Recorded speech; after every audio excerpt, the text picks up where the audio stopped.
क्यों बीजेपी और बीजेपी के नेता इतने खौफ में हैं? क्या डर है उनको? जब यूरोप और अमेरिका पत्थरों से बने हथियारों से शिकार करके अपना पेट भर रहा था, तब भारतवर्ष इन पत्थरों से इंडस वैली जैसे सुव्यवस्थित नगर भारत और चीन में बसा रहा था। सनातनियों की नस्लों को भी बदलने का काम किया गया विदेशी आक्रांताओं के द्वारा। भारतवर्ष की अलग अलग जातियां अपने इतिहास से गर्व लेकर एक दूसरे को काटने पर तुली हुई है, क्योंकि उनका झूठ और पाखंड का धंधा टिका ही हिंदुओं की झूठी भावनाओं को पोषित करने पर है। आंखों में जलन होने लगेगी, तब आंखें मसल मसल कर रगड़ रगड़ कर नाक और आंख से पानी निकलेगा और पिछवाड़े से गोबर निकलेगा। उदाहरण के तौर पर एक बार उत्तर भारत की कुछ जातियों पर नजर डाल लीजिए जो सबसे ज्यादा जातिवाद करती हैं, जिसमें गुज्जर, राजपूत और जाट समाज आता है। भारत सरकार ने एस जयशंकर जैसा कूटनीति का अनुमान उनकी छाती पर छोड़ रखा है, जो ना सिर्फ कनाडा की बल्कि पूरे के पूरे वेस्ट की लंका कभी भी लगा देता है। मतलब देश भी हिंदुस्तान तोड़ेंगे और हिंदुओं को मार के तोड़ेंगे, हाथ हिला हिला कर कि पुर्र चमारी हु चमारी। जो चाम का है, जो खाल का है, वो चमार है, और मुसलमानों का गजवाए हिंद का सपना पूरा हो जाए। पहले से ही साधन संपन्न स्वर्ण आरक्षण का लाभ पाकर फिर प्रभुत्व में आ जाएंगे और दबे कुचले ही रह जाएंगे। नहीं तो कांग्रेस जैसे दल आरक्षण और जातियों के नाम पर भाई को भाई से लड़वाती रहेगी और देश को ऐसे ही जलवाती रहेगी। जब तक ये आरक्षण रहेगा तब तक हिंदुओं में जातिवाद भी रहेगा। बल्कि सेम पित्रोदा जैसे कांग्रेसी उत्तर और दक्षिणी भारतीयों को उनके रंग और ऊंचाई के नाम पर लड़वाने का काम करते हैं। नमस्कार दोस्तों, फिर से स्वागत करते हैं आपका नए चिंतन में। आजकल पूरे देश में बीजेपी के बड़े बड़े नेता हर जगह कुछ एक नारों का उद्घोष कर रहे हैं।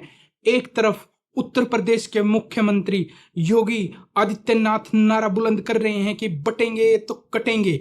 दूसरी तरफ प्रधानमंत्री नरेंद्र मोदी शंखनाद कर रहे हैं कि एक साथ रहेंगे तो सेफ रहेंगे।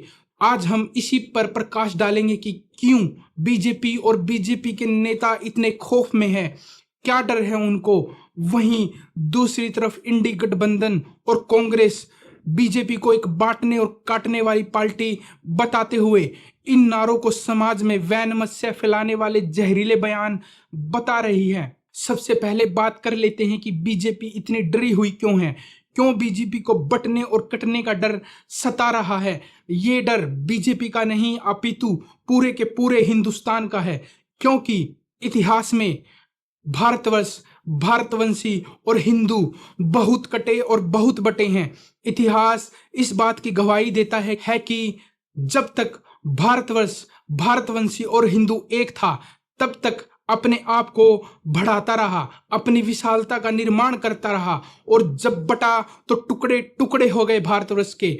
भारतवर्ष आयरन एज, जिसे हम वैदिक काल बोलते हैं, या इंडस वैली सिविलाइजेशन से लेकर विजयनगर एम्पायर तक फलता फूलता और फैलता रहा। इन अलग अलग एम्पायर्स में भारतवर्ष ने अपने आप को इतना फैलाया कि पूरे एशिया में जब कुछ नहीं था तब सिर्फ सनातन था। हालांकि भारतवंशी तब भी लड़ रहे थे, भाषा के नाम पे, रंग के नाम पे, क्षेत्र के नाम पे, यहाँ तक कि भारतवंशी भगवान के नाम पर भी लड़े हैं। वैष्णवों, शैवों और बौद्धों में आपस में ही खूब कत्लेआम हुआ था। लेकिन जब भी भारत को एक सूत्र में पिरोया गया, भारत झंडे गाड़ता रहा, नई नई उपलब्धियां हासिल करता रहा, जिसमें मौर्यन एम्पायर ही एक ऐसा खालिश एम्पायर था जो एक ही परिवार के शासकों के अधीन रहा। तब भारत की जड़ें इंडोनेशिया और थाईलैंड तक फैली थी। जब यूरोप और अमेरिका पत्थरों से बने हथियारों से शिकार करके अपना पेट भर रहा था, तब भारतवर्ष इन पत्थरों से इंडस वैली जैसे सुव्यवस्थित नगर भारत और चीन में बसा रहा था, और उस समय तक भारत ने कृषि करनी शुरू भी कर दी थी। बहुत से विदेशी आक्रांता जिन्होंने आधी दुनिया जीत ली थी, वो भारत की समृद्धि देखकर भारत को लूटने के लिए आकर्षित तो हुए, पर भारतवर्ष के दरवाजे पर आकर उल्टे पांव लौट गए। क्योंकि जब जब भारतवंशी एक रहे तब तब भारत ने उन आक्रांताओं को खदेड़ दिया जो अपने आप को दुनिया का विजेता बोलते थे, जिसमें जंगेज खान और अलेक्जेंडर द ग्रेट जैसे शरीके नाम शामिल है, जो आधी दुनिया जीत चुके थे। क्योंकि उनको पता लग गया था कि भारत जितना समृद्ध है उतना ही ताकतवर और खतरनाक भी है। लेकिन जब जब भारत बटा तब तब तुर्कों ने, ग्रीक ने, ईरानियन ने, हूणों ने, मुगलों ने, अंग्रेजों ने, फ्रेंच ने, पुर्तगालियों ने भारत को गुलाम बनाया। मौर्यन एम्पायर का काल ही भारतवर्ष का स्वर्णिम काल था और ये संभव हो पाया क्योंकि सनातनी और सनातन बटा नहीं, मौर्यन एम्पायर एक था। और फिर आता है विजयनगर एम्पायर के बाद का मुगलिया शासन का समय, वो दौर जो 15वीं सेंचुरी से शुरू होता है, जिसने भारत को इतना कमजोर कर दिया कि मुगलों के 17वीं सेंचुरी के शुरुआत में जाने के बाद भी भारतवर्ष इतना कमजोर हो गया था कि भारत फिर अंग्रेजों का सामना ना कर सका और अंग्रेजों ने आधी 19वीं सेंचुरी तक भारत को गुलाम बनाए रखा। ये वो दौर था जब भारतवर्ष को इतना लूटा गया कि अगर आज के हिसाब से बात करें तो भारत को $100 ट्रिलियन की इकोनॉमी से $500 ट्रिलियन इकोनॉमी बना के छोड़ दिया गया, जिसमें से $55 ट्रिलियन मुगलों ने लूटा और $45 ट्रिलियन अंग्रेजों ने लूटा। इसके साथ साथ सनातनियों की नस्लों को भी बदलने का काम किया गया विदेशी आक्रांताओं के द्वारा। आत्मसम्मान के लिए ये बात बोलने वाली तो नहीं है, पर आज बोलना जरूरी है क्योंकि भारत की विभिन्न हिंदू जातियां आज जातियों के नाम पर इतनी बटी हुई है कि एक दूसरे की खून की प्यासी बनी हुई है और जाने अनजाने देश को ही कमजोर कर रही है। इसी फूट का फायदा उठाकर उनको आज भी कोई भी गुलाम बना सकता है। जैसे कि 2014 से पहले तक भारतीयों को बांटा गया, तब तो आए दिन बड़े बड़े ब्लास्ट होते थे। वक्फ बोर्ड इतना फैला कि वक्फ बोर्ड के नाम पर पूरे के पूरे शहर बसा लिए गए। और जब 2014 के बाद अब हिंदू एक हुआ तो सत्ता में एक देशभक्त पार्टी का शासन आया, तो भारत 5वीं सबसे बड़ी अर्थव्यवस्था बना और एक बड़ी सामरिक शक्ति बना, जिसके सामने चीन जैसी महाशक्तियों ने भी हथियार डाल दिए और अपने कदम पीछे हटाने पर मजबूर हुआ।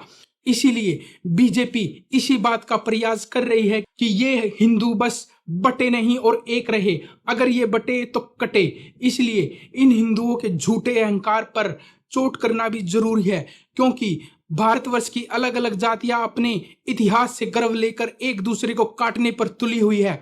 और याद रखें, जो भी जाति, जो भी देश, जो भी प्रदेश सिर्फ इतिहास से गौरव लेता रहता है और भविष्य की तरफ नहीं देखता, वो जीवन में कभी आगे नहीं बढ़ पाता। हिंदुओं और सनातनियों, कृपया गौर करके बात सुने, जो कड़वी है पर सच है। ये तो आप जानते हैं कि मानव जीवन की उत्पत्ति अफ्रीकन महाद्वीप पर हुई और भारतीय संस्कृति का इतिहास भी उतना ही पुराना है। तो इस बात को ध्यान में रखते हुए आप कभी अपने पूर्वजों को देखना, उनका रंग कितना काला था।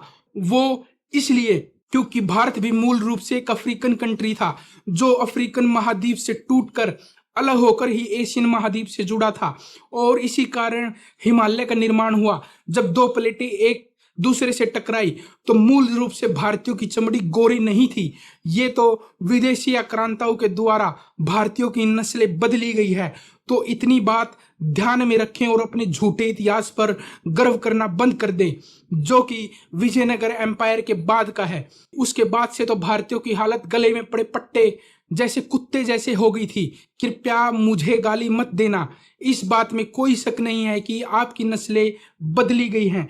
इस बात की तस्दीक तो आपका पहनावा और आपके रीति रिवाज ही कर देते हैं। आज जो आप कुर्ता पजामा पहनते हो इंडियन इथनिसिटी के नाम पर, वो आपका नहीं बल्कि मुगलों का है।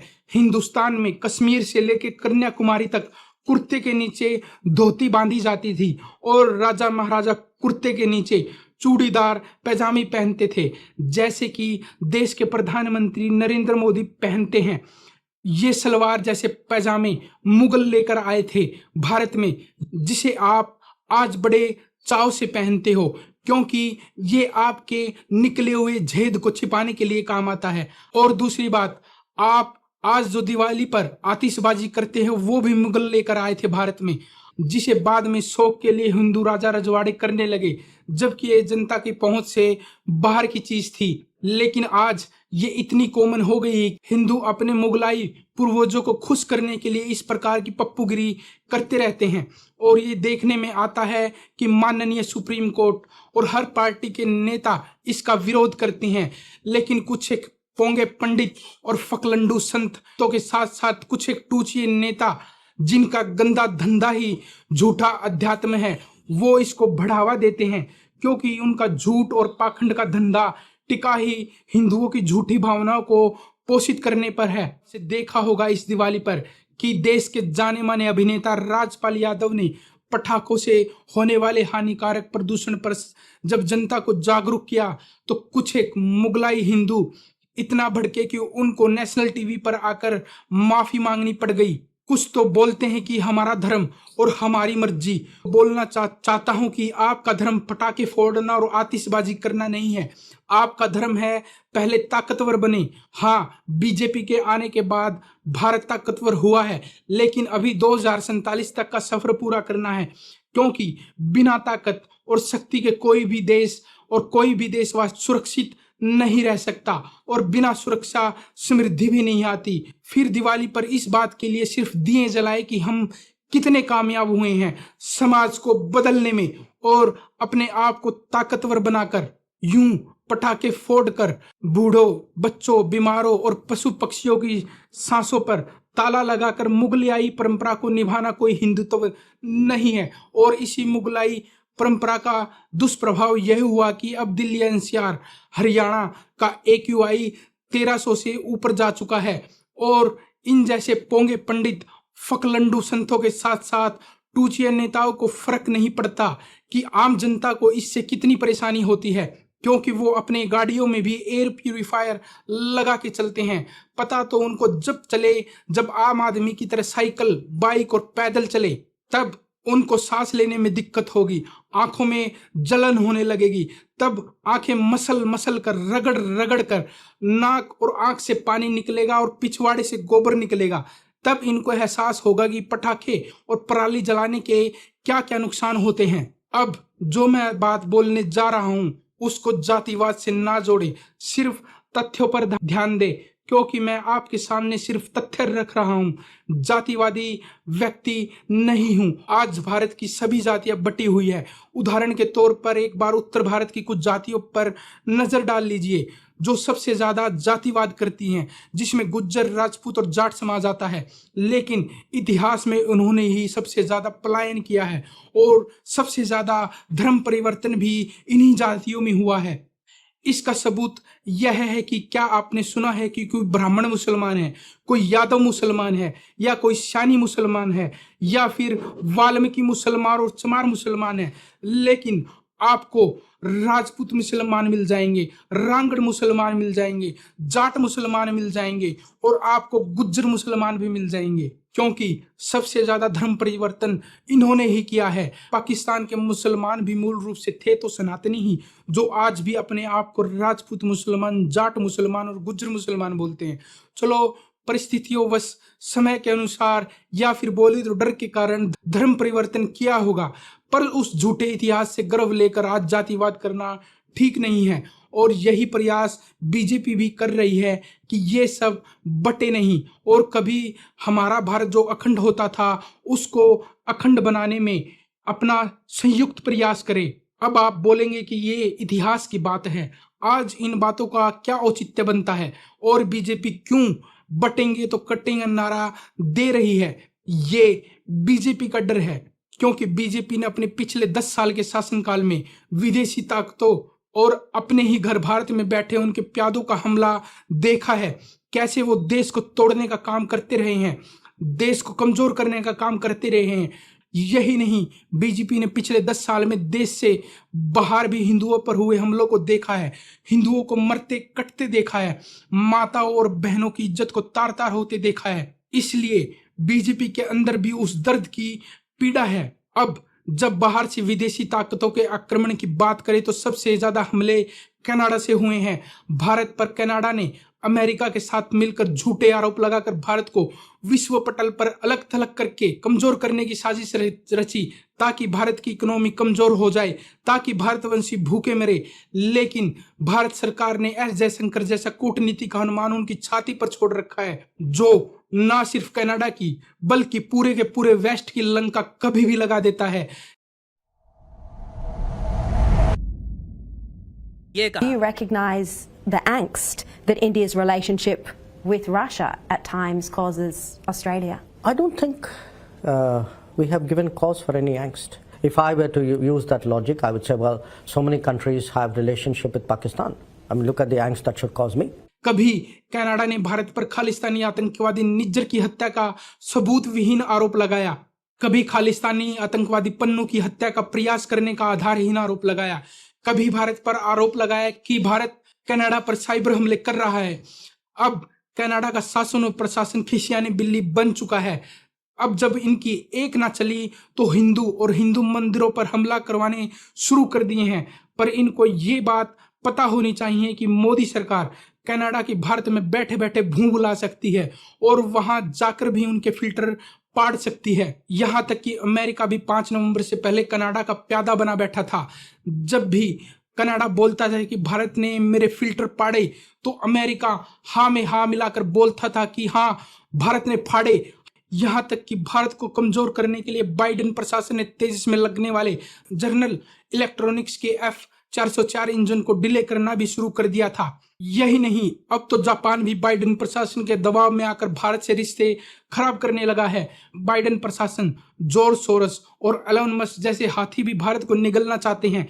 इन लोगों ने बीजेपी सरकार को हराने के लिए भरसक प्रयास किए। सुनने में आया है कि कांग्रेस समेत पूरी इंडी गठबंधन को खूब फंडिंग की गई थी, लेकिन जब इन हाथियों से कुछ ना बन पाया तो इन्होंने भारत के लोकतंत्र को गाली दी और कांग्रेस ने भी देश के दुश्मनों के साथ ताल में ताल मिलाकर भारत की चुनावी प्रक्रिया और चुनाव आयोग को गाली दी। लेकिन इन विदेशी तीये पंजों का प्रभाव देखने को भी मिला। जो बीजेपी 400 पार का नारा दे रही थी वो सिर्फ 240 पर रुक गई।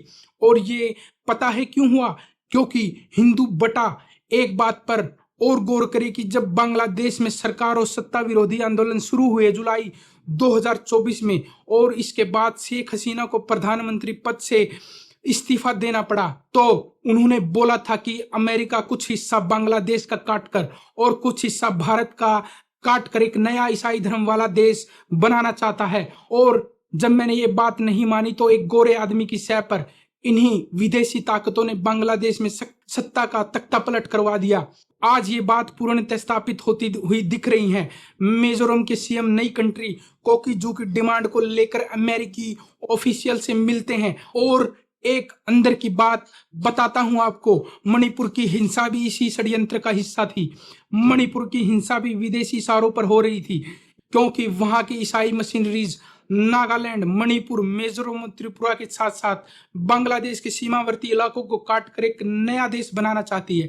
इसलिए वहां हिंसा हो रही थी और मतई हिंदू लोगों को मारा जा रहा था। अब तो खबरें ये भी आ रही हैं कि अमेरिका कुकीजो लोगों को एडवांस हथियार मुहैया करवा रहा है देश में अराजकता फैलाने के लिए। वहीं देश में कांग्रेस बार बार इस मुद्दे को हवा दे रही है ताकि देशवासी बटे और देश कटे। ये विदेशी ताकतें हिंदुओं की हत्या करवा रही है नॉर्थ ईस्ट और बांग्लादेश में। मतलब देश भी हिंदुस्तान तोड़ेंगे और हिंदुओं को मार के तोड़ेंगे। और जैसा कि बीजेपी बोल रही है कि कांग्रेस बार बार इन दंगों को भड़का रही है, तो इससे तो यही लगता है कि कांग्रेस भी इसमें मिली हुई है फंड और सत्ता के लिए। वहीं दूसरी तरफ बीजेपी देश को बचाने के लिए बार बार बटेंगे तो कटेंगे के नारे को बुलंद कर रही है, क्योंकि बीजेपी नहीं चाहती कि हिंदू माता और बहनों की इज्जत लूटे, जैसे कि मणिपुर में मतई माताओं के साथ बलात्कार हुआ।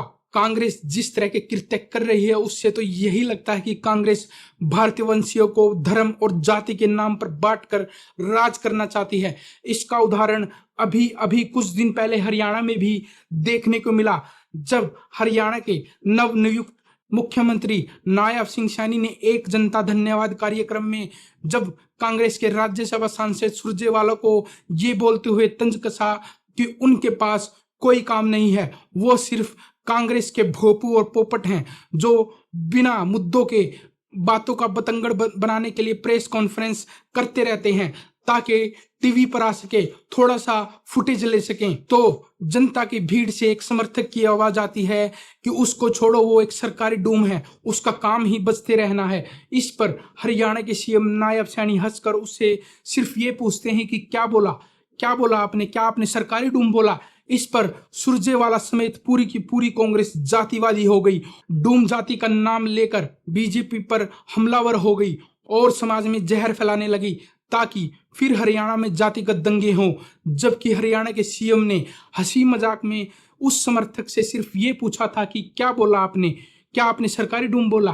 क्योंकि घरों में माए और बड़े बूढ़े अपने बच्चों को ये बोलकर संबोधित करती हैं कि ओ चमार मांझे क्यों इतना रिफल रहा, और डूम क्यों डक डक करता गलिया में धक्के खंदा अंडा है पढ़ली ने, या फिर ओ डेढ़ क्यों माच रहा है टिकजैन है, या फिर ओ कुचिया क्यों कागज सुखता अंड लाग रहा है। इन शब्दों को हरियाणा में सहज रूप से हंसी मजाक में प्रयोग किया जाता रहा है।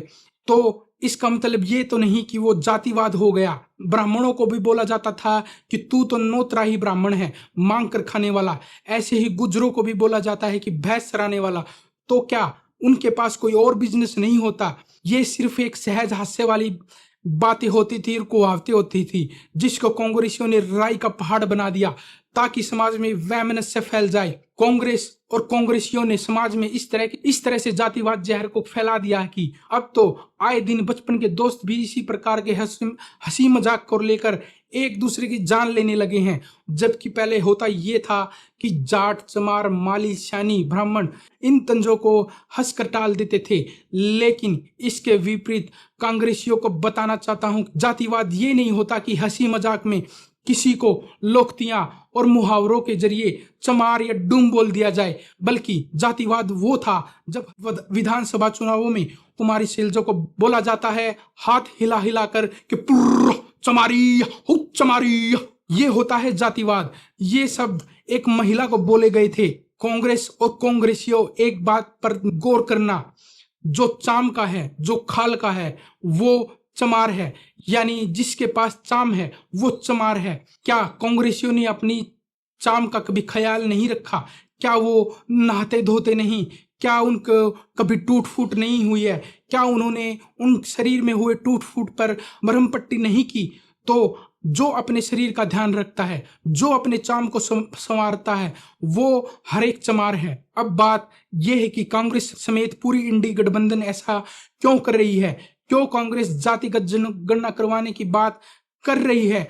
क्यों बोल रही है कि जातिगत जनगणना करवाने के बाद जिस जाति की जितनी जनसंख्या है उसके अनुपात में सबको आरक्षण दिया जाएगा? असल में कांग्रेस चाहती है कि हिंदू आपस में ही लड़ लड़ कर मर जाएं और मुसलमानों का गजवाए हिंद का सपना पूरा हो जाए। इंडियन कॉन्स्टिट्यूशन के अंदर आर्टिकल 16 और 332 में आरक्षण देने का आधार दलितों, आदिवासी और पिछड़ों के साथ जो सदियों से होता हुआ अत्याचार है, जातिवाद है, उनका शिक्षा का अधिकार छीना गया, उसकी भरपाई करने के लिए आरक्षण दिया गया था। आज भी यही चलन चल रहा है। उस पर भी कांग्रेस फिर दबे कुचलों को उसी दलदल में झोंकना चाहती है, सबको उनकी जनसंख्या के अनुपात में आरक्षण देकर। क्योंकि जिस प्रकार से कांग्रेस सोच रही है उससे तो ये ऊंच नीच की खाई और गहरी हो जाएगी। पहले से ही साधन संपन्न स्वर्ण आरक्षण का लाभ पाकर फिर प्रभुत्व में आ जाएंगे और दबे कुचले ही रह जाएंगे। हालांकि मेरा मकसद किसी के भी आरक्षण का विरोध करना नहीं है और किसी के भी आरक्षण की तरफदारी करना नहीं है, लेकिन ये जरूर बोलना चाहता हूं कि सरकार को इस पर काम करना चाहिए कि आय का समान बंटवारा हो, अमीर गरीब की खाई को पाटा जाए, जल्द से जल्द सभी को साधन संपन्न बनाया जाए और ये ऊंच नीच की खाई को पाट कर जब लगे कि ये ऊंच नीच की खाई पट गई है, सब साधन संपन्न हो गए हैं, तब इस आरक्षण की व्यवस्था को ही खत्म कर देना चाहिए। नहीं तो कांग्रेस जैसे दल आरक्षण और जातियों के नाम पर भाई को भाई से लड़वाती रहेगी और देश को ऐसी ही जलवाती रहेगी जैसे कि कांग्रेस और हुड्डा ने 2016 में हरियाणा में जाट आंदोलन के नाम पर आग लगवाई थी। कृपया ध्यान दें, ये शब्द मेरे नहीं है, ये शब्द राजकुमार सैनी के हैं। मैं सिर्फ उनको कोट कर रहा हूं। तो अब नेता प्रतिपक्ष बनना है कांग्रेस का, ये आवाज भी उठ रही है कि उनको ना बनाया जाए। इसको बनावांगे, बाकी आने वाला टाइम और भी खराब हो लेगा। इसको तो देखना ही पसंद नहीं कर रहे लोग। अब तो वजह क्या है, क्या वजह क्या है? वजह तो यार यही तो फुकवाने वाला हरियाणा को नाम आरोप राजकुमार पर लगा रहा, फुकवा ये रहा था और किसी जाट का दूसरे का कसूर थोड़ी था। इसने कुछ लोग इसने आरक्षण के नाम से बका दिए, जबकि हम कह रहे 100% आरक्षण हो। और जैसे कांग्रेस ने 2015 में हार्दिक पटेल को मोहरा बनाकर गुजरात में आग लगवाई थी और ये आंदोलन भी राजनीति से प्रेरित था, जिसकी पोल बाद में खुद हार्दिक पटेल ने खोली। कृपया ध्यान दे, मुझे किसी जाति के आरक्षण से कोई लेना देना नहीं है। कोई ले सके तो ले ले आरक्षण, और किसी को नहीं मिला कानून के हिसाब से तो वो अपना माथा पीट ले कि हमने क्यों समाज का भाईचारा बिगाड़ा, हमने गुजरात और हरियाणा में आग लगवाई, जिसका खामियाजा आज भी कांग्रेस भुगत रही है। मेरा तो ये कहना कि दबे कुचलों को भी आरक्षण तब तक दिया जाना चाहिए ताकि समाज में बराबरी ना जाए, और जब ये लगे कि समाज में बराबरी आ गई, हर जन शिक्षित हो गया, तब सबका आरक्षण खत्म कर देना चाहिए। लेकिन कांग्रेस के इरादे इसके विपरीत लग रहे हैं। कांग्रेस तो घटिया राजनीति और सत्ता के लिए इस छोटे बड़े ऊंच नीच की खाई को और भी गहरा कर रही है। और एक बात कहना चाहता हूं, जब तक ये आरक्षण रहेगा तब तक हिंदुओं में जातिवाद भी रहेगा, और तब तक हिंदुस्तान का कोई ना कोई कोना इस आरक्षण की अराजकता की आग में जलता रहेगा। तब तक भारत में जातिवाद और आरक्षण के नाम पर आग लगती रहेगी। बोला जाता है जिस घर शांति का वास होता है उसी घर लक्ष्मी, सरस्वती और शक्ति का वास होता है। कांग्रेस और पूरा का पूरा इंडी गठबंधन तो ना सिर्फ हिंदुओं को जातिवाद और आरक्षण के नाम पर बांटता है, बल्कि सेम पित्रोदा जैसे कांग्रेसी उत्तर और दक्षिणी भारतीयों को उनके रंग और ऊंचाई के नाम पर लड़वाने का काम करते हैं। उद्धव ठाकरे जैसे लोग भाषा और उत्तर भारत और दक्षिण भारतीयों के नाम पर बांटने का काम करते हैं। स्टालिन भाषा के नाम पर बांटने का काम करते हैं। इसका प्रभाव यह है कि कहीं आज खालिस्तान की मांग हो रही है और कहीं जाटलैंड की मांग हो रही है और कहीं कुकीजोलैंड की मांग के लिए हिंसा की जा रही है। ये अगली क्लिप देखिए। कि जाटों को सबसे पहले तो अपनी नस्ल बचानी और अपनी नस्ल के ऊपर जो कुठाराघात हो रहा है, आक्रमण हो रहा है, उसको हम एकजुटता से जो है बचा सकते हैं। आपके दर्शकों की जानकारी के लिए बता दूं कि जाट हिंदू धर्म में भी है, सिख में भी है, मुस्लिम धर्म में भी है, बिश्नोइयों में भी 80-90% जाट ही होते हैं। तो ये तमाम हम दक्षिण राजस्थान का कुछ इलाका छोड़ दें तो पूरे राजस्थान में, पूरे पश्चिम उत्तर प्रदेश में, दिल्ली में, हरियाणा में, पंजाब में और कुछ तराई के इलाके जो हैं, चाहे उत्तराखंड के हों या हिमाचल के हों, जम्मू तक जाट इस फिजिकल पूरा ज्योग्राफिकल एरिया पर बसा हुआ है। और इन्हीं का एक हिस्सा जो है पाकिस्तान में भी जाता है। पाकिस्तान का जो पंजाब है उसमें भी भारी संख्या में जाट हैं जो मुस्लिम जाट हो गए थे। तो हमने पहला तो ये कहा कि रेस के अकॉर्डिंगली हमें एकजुट होना पड़ेगा। दूसरा हमने कहा कि ये जो रीजन है ये वो रीजन है जो जिस पर हम हजारों साल से बसे हुए हैं, और इस रीजन का हमारी ताकत को डिवाइड करने के लिए इसको 2 देशों में बांटा गया, इसको 10-12 प्रदेशों में बांटा गया, और जैसा मैंने बताया 4 धर्मों में जो है बटे हुए हैं। तो ये सारी रेखाओं को मिटा करके हमारी रणनीति ये है कि भारत वाले पोर्शन को, जिसमें मैंने एरिया आपको बताया, इसको एकजुट करके एक जाटलैंड से मेरा मतलब है जे से जाट्स, ए से ऑटोनोमस, टी से टेरिटरी, जाटलैंड। तो Jats autonomous territory with in जो है इंडियन यूनियन बनाई जाए। इसमें कोई अलग से ये जो है रेखा खींचने की बात नहीं है। और वहां पर हमारी पॉलिटिकल ताकत, क्योंकि हम लोग 30% इस इलाके में हैं, जाटों के नाम से, जाटों की जीन्स और रेस के हिसाब से पाकिस्तान में जो हमारे जाट भाई हैं वो भी उधर से इधर ही आ जाए तो कम से कम जो अखंड भारत का सपना जो संघ देखता है वो ये नहीं कर पाएंगे कि संघी ताकतों ने कह दिया है कि आप हिंदू धर्म का हिस्सा नहीं हो। तो हमने कह दिया धन्यवाद, अगर हम हिंदू धर्म का हिस्सा नहीं है तो हम चले, हमारे भाई पहले ही सिख धर्म में बैठे हुए हैं, तो वहां पर जाकर के हम मूवमेंट करेंगे। इस विषय में अभी पिछले दिनों में गुरुद्वारा बंगला साहिब गया था, और ये जो निशान साहिब है इनको भी मैं लेकर के आया था। और ये निशान साहिब ऐसा निशान है जिसके सामने संघ के भूत नाचते भी हैं और भागते भी हैं। और हिंदू, मुस्लिम, सिख तीनों धर्मों की एकता का जो है ये एक चिन्ह है जिसको लेकर के हम आगे चलेंगे। और इसी तरीके से हमने लगातार अब ये देखिए, ये हिस्ट्री ऑफ द सिक्स, ये सब अध्ययन लगातार अब हमने खुशवंत सिंह जी की बड़ी फेमस किताब है, इसका हमने सारे ये वॉल्यूम्स मंगा दिए हैं, इसका मैं लगातार अध्ययन कर रहा हूँ। ये सेकंड वॉल्यूम है। और इसके अलावा ये पौने 200 साल पुरानी history of the six by Cunningham है, बहुत इंपॉर्टेंट किताब है। ये सब हमने अध्ययन शुरू कर दिया इन चीजों का। अब इस लड़ाई को सीरियसली लड़ना है। जिस प्रकार से हिंदुत्व के प्रोजेक्ट पर आरएसएस लगा हुआ है, हर एक जाति को बांटने का, समाज में काटने का और उसके माध्यम से राजनीतिक सत्ता पे काबिज रहने का इनका प्रोजेक्ट है, इसको हम जाटलैंड में ही दफन करके मानेंगे। और उसका इलाज यही है कि जाटलैंड अलग ऑटोनोमस टेरिटरी बने और अधिकतर लोग इसमें अपनी मर्जी से, सहमति से जो है सिख धर्म की तरफ चले। ये खासकर जाट कम्युनिटी को सिखिज्म में कन्वर्ट हो जाना चाहिए, ऐसी एक बहुत प्लानिंग के तहत ऐसी बातें प्रचार में आ रही हैं। लेकिन 40 साल का तो मैं हो गया, मुझे तो ऐसा कोई रुझान अभी तक दिखा नहीं है। तो अब आप यूं सोचो कि जो व्यक्ति एक पूरे समाज के केंद्र में खड़ा होता है, उसका जजमान है, वो अपना रिलीजन क्यों छोड़ेगा? क्यों छोड़े? क्यों वो अपनों से अलग होएगा? फिर आप इवन हमारा जो हलाई काटने का, हमारा खेत को प्लाव करने का जो ढंग है, वो वही है जो इंडस सिविलाइजेशन से चला आ रहा है। वेद हमारे यहाँ, अब वेद हमारे यहाँ लिखे गए, वेदों के अंदर जो बातें हैं वो हमारे जीवन पद्धति का हिस्सा हैं।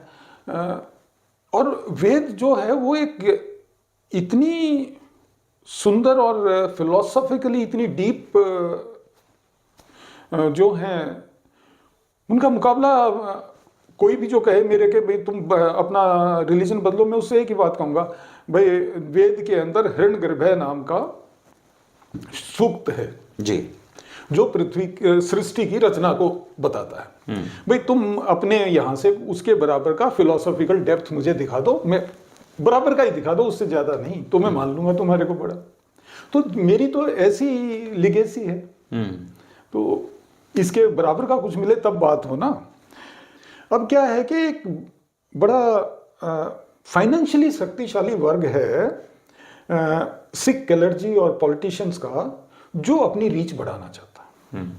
तो उन्होंने इस अपॉर्चुनिटी को यूटिलाइज करने की कोशिश की है। ये कुछ लोगों को अपने प्रीचर्स बना के कन्वर्ट करके जाट हिंदू जाटों से, और उनको इस काम पे लगाया है जी। लेकिन ये बात कामयाब नहीं होने वाली है। क्यों नहीं होने वाली है? भाई कोई ना कोई कारण, हमारा समाज बेवकूफ़ तो है नहीं। जो भी डिसीजन लेंगे वो कुछ ना कुछ सोच समझ के लेंगे। उस डिसीजन से हमें कोई फायदा तो होना चाहिए। या तो हमारा फिलोसॉफिकल डेप्थ बढ़ जाए कि हमारे को इतने अच्छे ज्ञान के भंडार से हम रूबरू हो जाएंगे जो अब तक हम वंचित थे। तो भाई हमारे पास तो वेद पहले से ही है। जाट तो वेद भी नहीं पढ़ता ना, जाट पढ़ता है, जाट वेद को जीता है। जीता है, पढ़ता नहीं। वो हमें सोसाइटी में पीढ़ी दर पीढ़ी चीजें मिल रही हैं, पर पढ़ी वो बुजुर्गों ने भी नहीं थी, वो घुट्टी में मिल रही है। अगले वीडियो में हम इस पर भी प्रकाश डालेंगे कि कैसे कांग्रेस समेत पूरी इंडी गठबंधन ने समय समय पर कब कब देश को आरक्षण के नाम पर दंगों में झोंका है। इसलिए एक रहें, नेक रहें और सेफ रहें, और विचार करें कि कौन सी राजनीतिक पार्टी देशभक्त है और कौन सी गजवाए हिंद के एजेंडे पर चल रही है। इसका एक सूत्र और एक फॉर्मूला बता देता हूं। ये देखें कि आज कौन सी पार्टी वक्फ अमेंडमेंट बिल 2024 का विरोध कर रही है। जय हिंद, जय अखंड भारत, और फिर मिलते हैं अगले चिंतन में, अगर शरीर ने इजाजत दी और समय नेक रहा। क्योंकि अगर आदमी का समय बलवान होता है तो गधा आदमी भी पहलवान होता है।